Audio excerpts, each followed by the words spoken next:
আমরা এখন কামারপুকুরে যাচ্ছি না দার্জিলিং যাচ্ছি কিছুই বোঝা যাচ্ছে না, এতটাই কুয়াশা রাস্তার উপরে।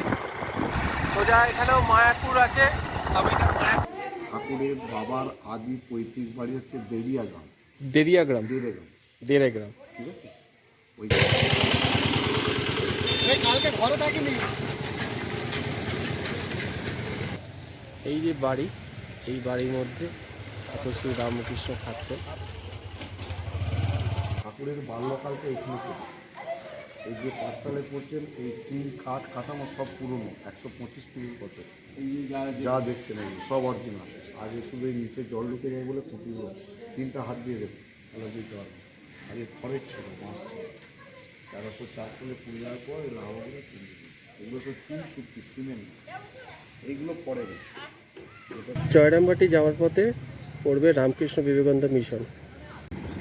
যেতে যেতে দেখলাম এরকম ধান ক্ষেতের মধ্যে আগুন জ্বালানো হচ্ছে। এটা শ্রী শ্রী মায়ের এটি পুরাতন বাড়ি, তৃতীয়বার ভাব সমাধি হয়েছিল।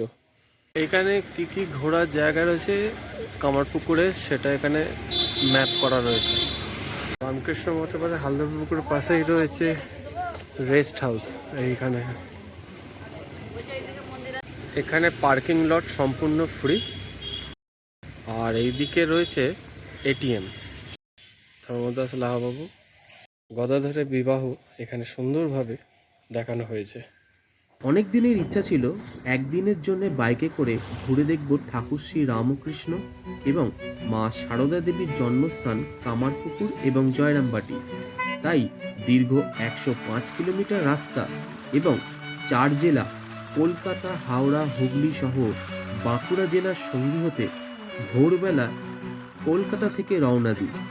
যাত্রাপথে গ্রামের প্রাকৃতিক সৌন্দর্য, কুয়াশা আচ্ছন্ন রাস্তায় 3 ঘন্টা যাত্রাপথ যে কখন পেরিয়ে কামারপুকুর এবং জয়রামবাটি চলে এলো বোঝাই গেল না।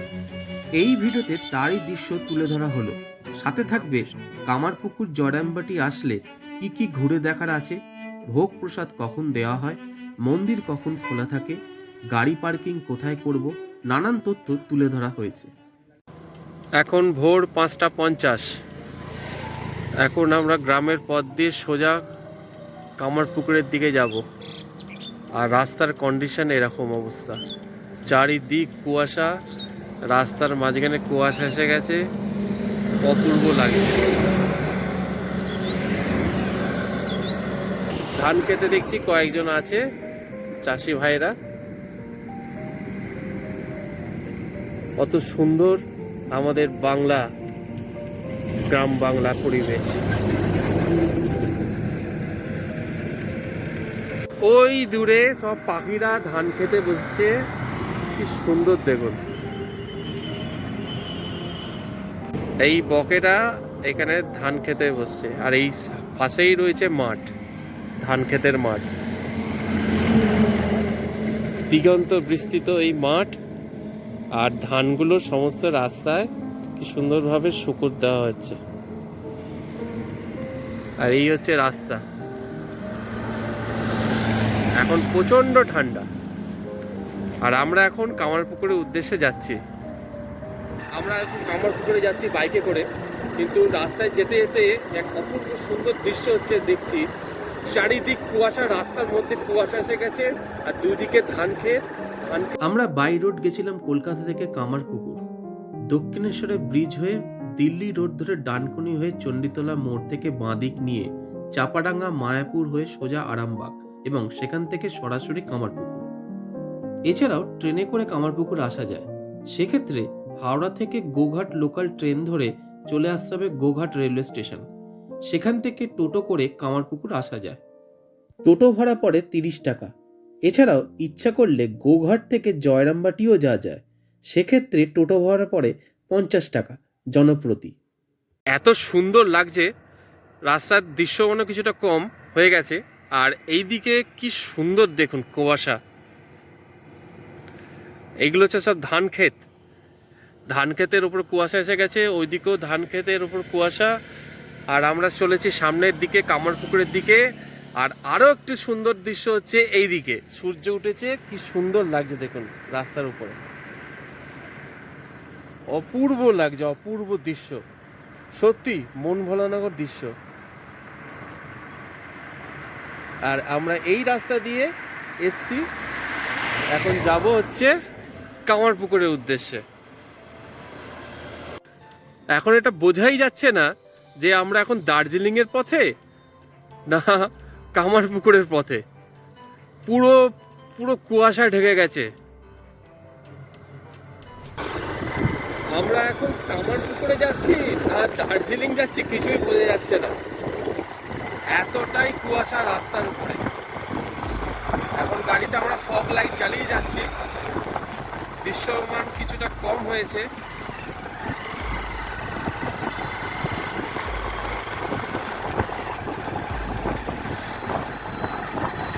আচ্ছা, ডান দিকে পড়বে হরিপাল আর বাঁ দিকে পড়বে প্রভাতীপুর। এই রাস্তায় চলে যাচ্ছে, এই ডান দিকে চলে যাচ্ছে, এটা হচ্ছে হরিপাল। ডান দিকে এই রাস্তাটা চলে যাচ্ছে হরিপালের দিকে। আর সামনে আমরা হচ্ছে কামারপুকুরের রাস্তা। অসাধারণ লাগছে, এত ভালো লাগছে মানে এটা না এখানে আসলে এটা ভাষায় প্রকাশ করা যাবে না, এত সুন্দর লাগছে। অনুভূতিটাই অন্যরকম। গ্রাম বাংলার পথে এত সুন্দর লাগছে যেতে, এটা ভাষায় প্রকাশ করা খুবই কঠিন। তাই বলা হয় যে ভ্রমণ হলো অনুভূতির ব্যাপার, এটা বোঝানো যায় না। রাস্তা দিয়ে যেতে যেতে এখানে লক্ষ্য করা গেল ধান ক্ষেতের ওপরে ধানের এই গোলাগুলিকে পোড়ানো হচ্ছে। এখান থেকে দেখাচ্ছে আরামবাগ 22 কিলোমিটার, জয়রামবাটি হচ্ছে 44 কিলোমিটার, বাঁকুড়া 112 কিলোমিটার, আর তারকেশ্বর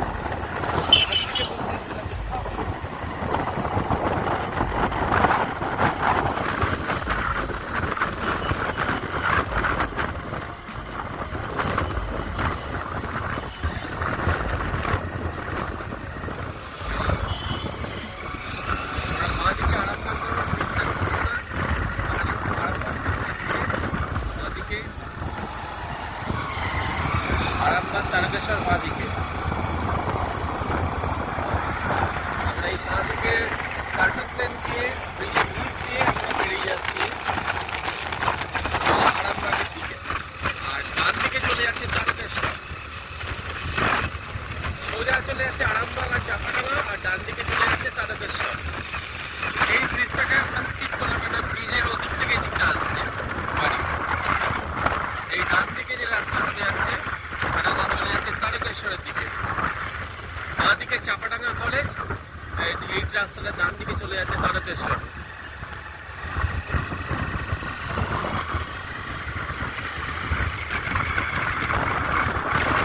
আর সোজা হচ্ছে আরামবাগ, আমরা আরামবাগের রাস্তা ধরে যাবো।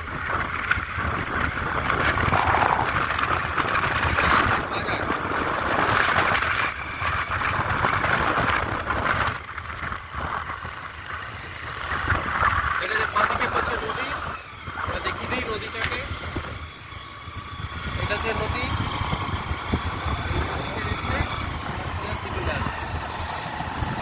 সোজা এখানেও মায়াপুর আছে, তবে এটা মায়াপুর ইস্কন নয়, এটা মায়াপুর। আরামবাগ মায়াপুর, মায়াপুর এখান থেকে 11 কিলোমিটার। এটা একটা বড় বাজার, পুরসুরা থানার এলাকার।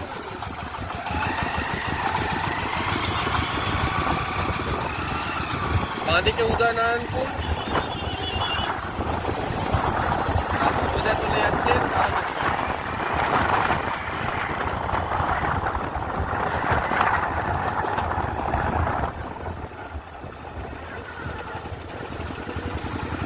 আরামবাগটা কি সোজা দাদা? আরামবাগটাই সোজা?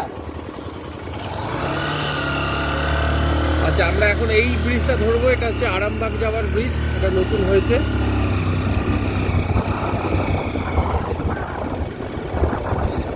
এই ব্রিজের উপর দিয়ে এখন আরামবাগ যাওয়া খুব সোজা হয়ে গেছে, অনেক সহজ হয়ে গেছে।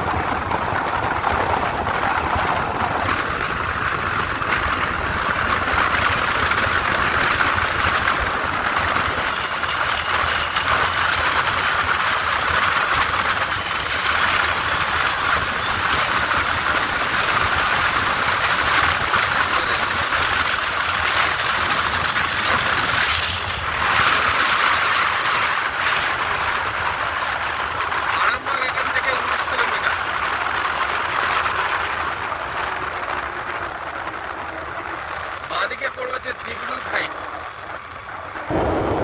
দিগরু ঘাট খানাকুল এই বাঁ দিকে, এই বাঁ দিকে রাস্তা আর সোজা চলে যাচ্ছে আরামবাগের দিকে।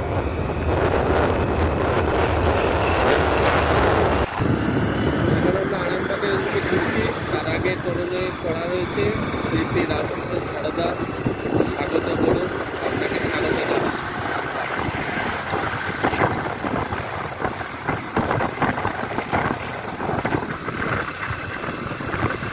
নিজস্ব গাড়ি নিয়ে আসলে এখানে বিনামূল্যে পার্কিংয়ের সুব্যবস্থা রয়েছে এবং পার্কিংয়ের পাশেই রয়েছে নানান পুজো সামগ্রিক দোকান, মিষ্টির দোকান থেকে শুরু করে থাকার ব্যবস্থাও এখানে রয়েছে।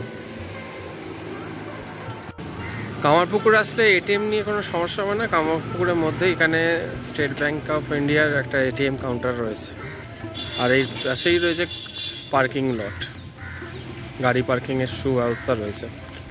এখানে কি কি ঘোরার জায়গা রয়েছে কামারপুকুরে সেটা এখানে ম্যাপ করা রয়েছে। এই 18টা দর্শনীয় স্থান রয়েছে এখানে। কামারপুকুরে সাইট সিনগুলি টোটো করেও করা যায়, সেক্ষেত্রে 400 থেকে 500 টাকা নেওয়া হয়ে থাকে। আর হচ্ছে তার ম্যাপ কোথায় কি হয়েছে। রামকৃষ্ণ মঠের পরিবেশ খুবই শান্ত এবং নিরিবিলি। এই মঠের ভেতরে ছবি তোলা বা ভিডিও ফটোগ্রাফি করা নিষিদ্ধ রয়েছে, তাই বাইরে থেকে যতটা দেখানো সম্ভব সেইটুকুনি তুলে ধরা হলো। রামকৃষ্ণ মঠের ভেতরটি অতীব সুন্দর, নানান গাছগাছালিতে ভর্তি।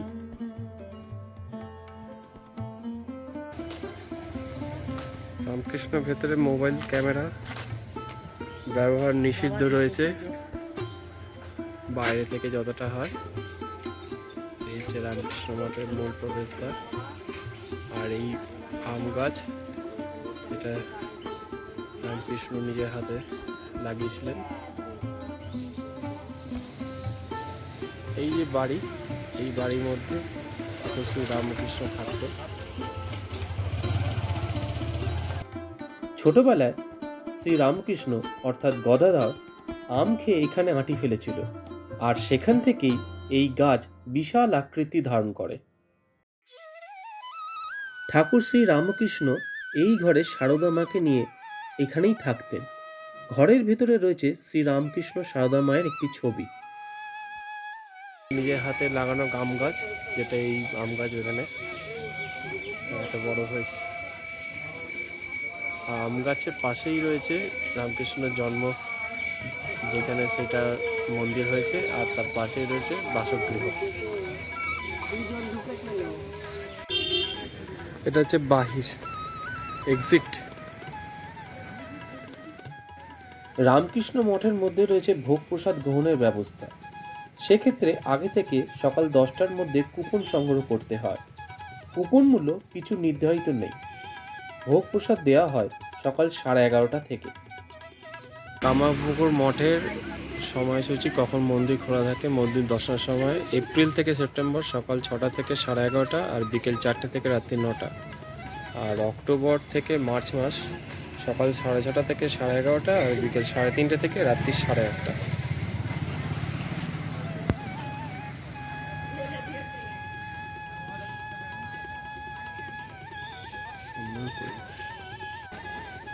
রামকৃষ্ণ মঠের অপোজিটেই রয়েছে হচ্ছে হালদার পুকুর। এই হচ্ছে হালদার পুকুর যাওয়ার রাস্তা। স্মৃতি বিজড়িত এই হালদার পুকুর, বিশাল এই হালদার পুকুর। রামকৃষ্ণ মঠের পরে হালদার পুকুরের পাশেই রয়েছে রেস্ট হাউস। এইখানে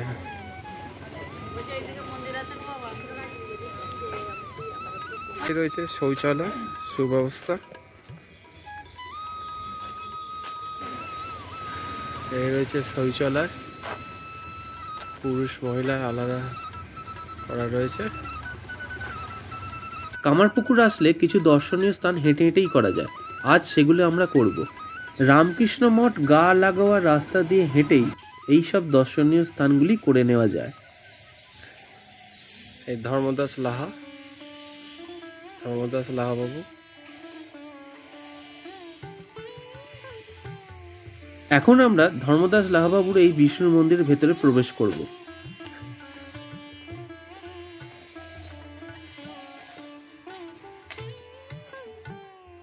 অষ্টাদশ শতকে স্থাপিত হয় এই বিষ্ণু মন্দির।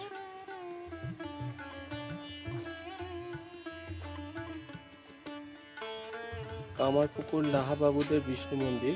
এই মন্দিরটি উপরে ও নিচে ঘর আছে। গদাধর ঠাকুর শ্রী রামকৃষ্ণদেবকে পাঠশালাতে বিয়োগ করতে দিলে এই মন্দিরে চলে আসতেন এবং মা কালীর মূর্তি আঁকতেন ও ধ্যান করতেন।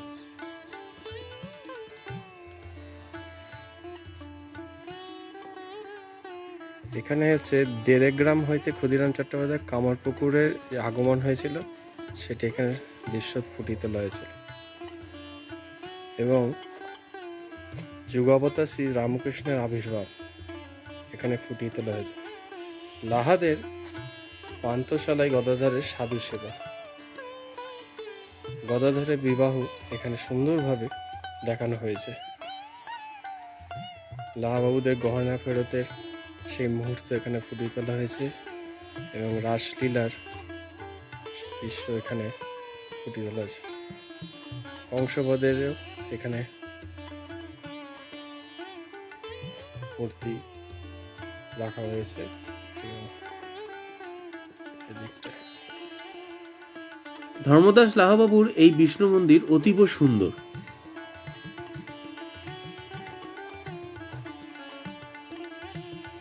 এই বিষ্ণু মন্দিরের গায়ে টেরাকোটার কাজ কিছু লক্ষ্য করা যায়।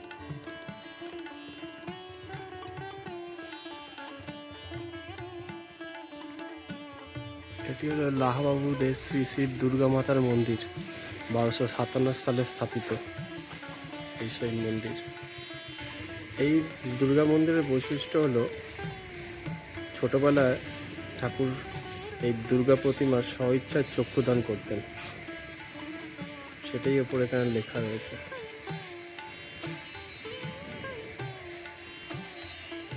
এটা হচ্ছে ঠাকুর রামকৃষ্ণের পাঠশালা, লাহাদের পাঠশালা। গদাধর এখানে আসতেন, সেখানে এটা ফুটিয়ে তোলা হয়েছে।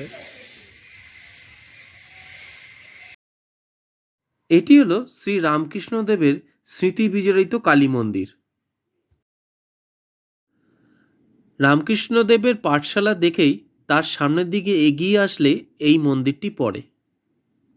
আচ্ছা, এইখান থেকে 3.5 কিলোমিটার দূরে ঠাকুরের বাবার আদি পৈতৃক বাড়ি হচ্ছে দেড়িয়াগ্রাম।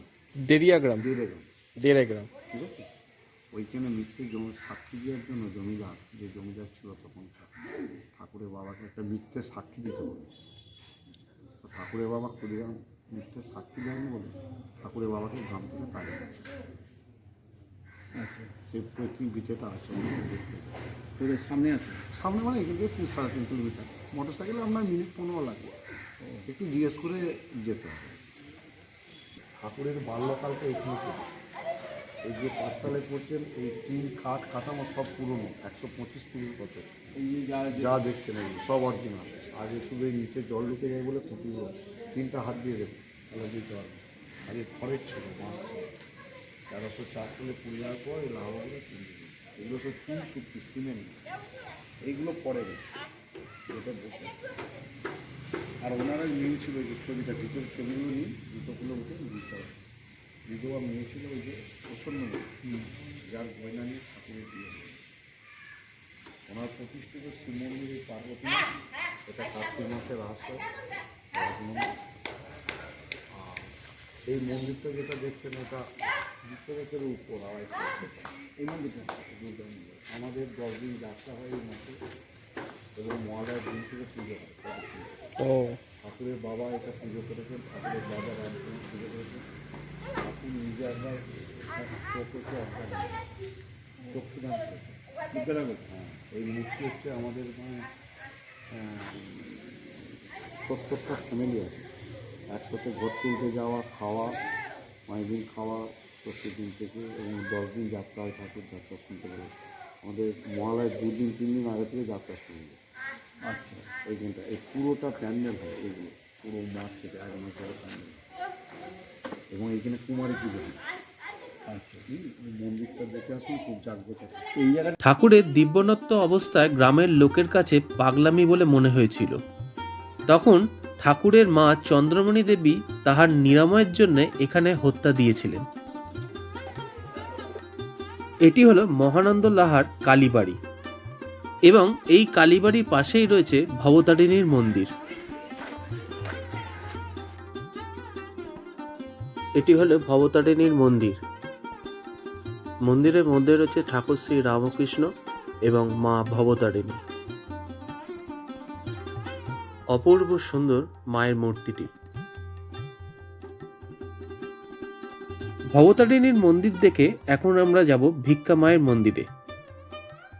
এই মন্দির থেকে কিছুটা এগিয়ে পাশেই রয়েছে ভিক্ষা মায়ের মন্দির।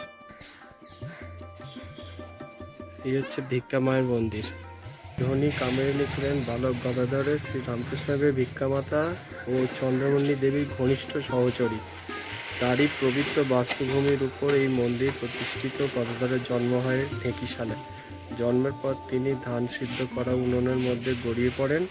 ধনীমাতায় উনুনের ছাই মাখা নবজাতক দেব শিশুকে সর্বাগ্রে দর্শন, স্পর্শ ও পরিচর্যা করার পরম সৌভাগ্য লাভ করেছিলেন। এই হচ্ছে কামারপুকুর, যার নামে এই কামারপুকুর অঞ্চল।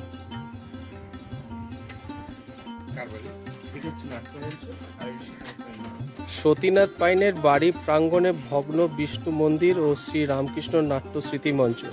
শ্রী রামকৃষ্ণ বাল্যকালে 10-11 বছর বয়সে শিবরাত্রিকালে শিব সাজিয়া অভিনবকালে শিবভাবে তৃতীয়বার ভাব সমাধি হয়েছিল। সময়কাল 24শে ফেব্রুয়ারি 1846 সাল। পাইন কুটির। শ্রীরামকৃষ্ণের নাট্য স্মৃতি মঞ্চ।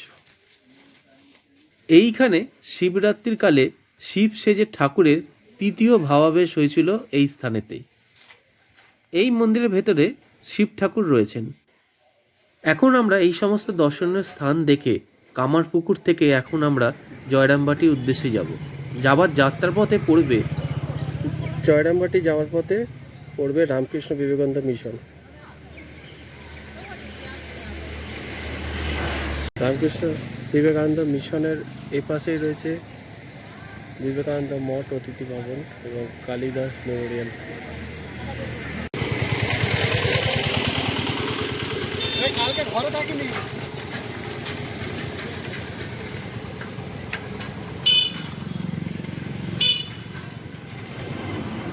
এখানে হলো এটা জয়রামবাটি, আর ডান দিকে চলে যাচ্ছে শ্রী শ্রী মাতৃ মন্দির, রামকৃষ্ণ মিশন, সারদা সেবাশ্রম।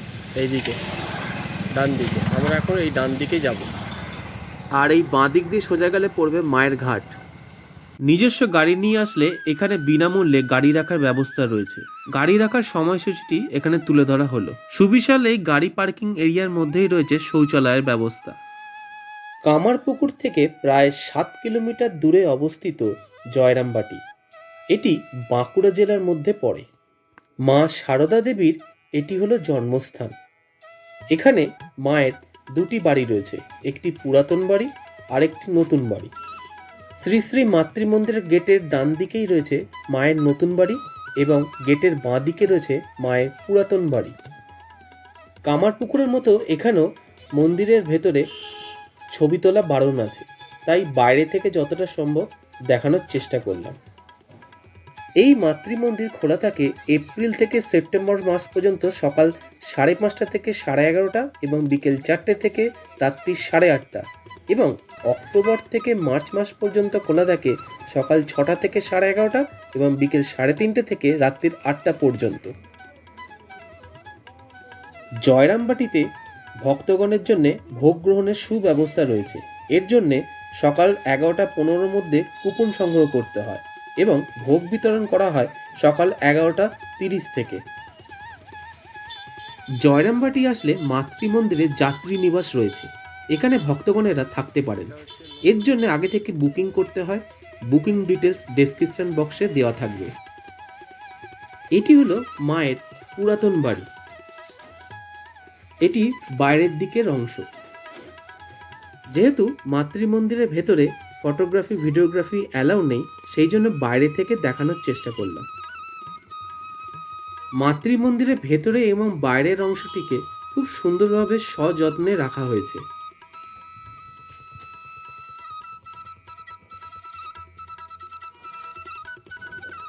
বাইরে থেকে তুললাম, ভেতরে তো ছবি তোলা ফটোগ্রাফি ভিডিওগ্রাফি অ্যালাউ নেই, তাই বাইরে থেকে যতটা সম্ভব দেখানোর চেষ্টা করলাম। এটা হচ্ছে পেছন দিকের গেট, বাইরের রাস্তা। মাতৃমন্দিরের পরিবেশ খুবই শান্ত এবং নিরিবিলি, ভেতরে অনেক গাছগাছালিতে ভর্তি, দেখে মনোমুগ্ধ হতে হয়।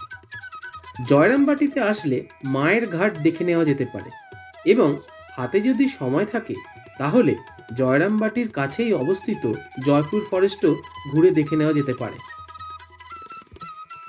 আমরা মায়ের ঘাট দর্শন করে এখান থেকে বাড়ির উদ্দেশ্যে রওনা দিলাম। ঠাকুর শ্রী রামকৃষ্ণ এবং মা সারদা দেবীর জন্মস্থান দেখে এই একদিনের ভ্রমণে সুন্দর স্মৃতিগুলি নিয়ে বাড়িতে ফিরলাম।